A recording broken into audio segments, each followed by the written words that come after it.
Hey there, wondering what happened on Raw on January 5th, 2026? Things got strange. Here we go.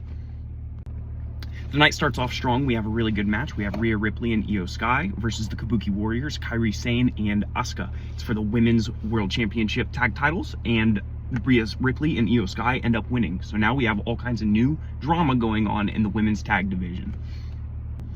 Later, we cut to Adam Pearce telling Gunther to play nice on his promo out there in front of the crowd. Gunther proceeds to be not nice, and AJ Styles comes out and interrupts that. And now we have a match next week between the two of them. And then after all that backstage drama, we get Becky Lynch versus Maxine Dupree for the Women's Intercontinental Championship. And that's a really good match, but in the end, what ends up happening is the veteran Becky Lynch, the greatest women's wrestler of all time, uses the leverage from Maxine Dupree's third ankle lock to pin her under the rope, and it's a crazy little rope breaks submission thing, but Becky's the champ now. She's back to being the Intercontinental champ, so maybe we'll get less drama from her now, huh?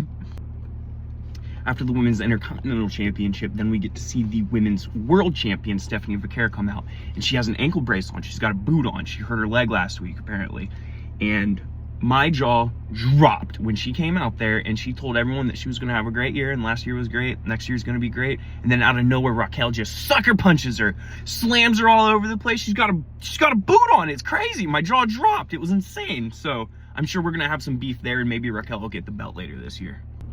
In between all these title fights, we have Liv Morgan versus Lyra Valkyria. Not anything notable really happens in this match, but we do get Bayley flipping her switch, chasing Roxanne Perez out of the arena, Liv Morgan taking advantage of the situation and pinning Lyra and returning to Raw.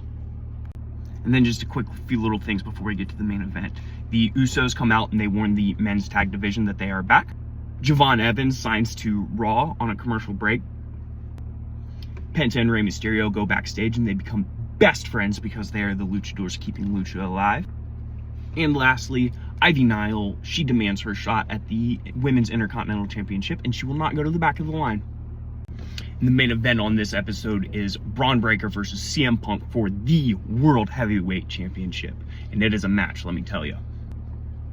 The Vision come out and they interfere. Obviously, Bron Breakker's not going to get this win by himself. But what ends up happening is Rey Mysterio, Dragon Lee, and Penta come out and beat the Vision out of the arena. So then it becomes a fair fight.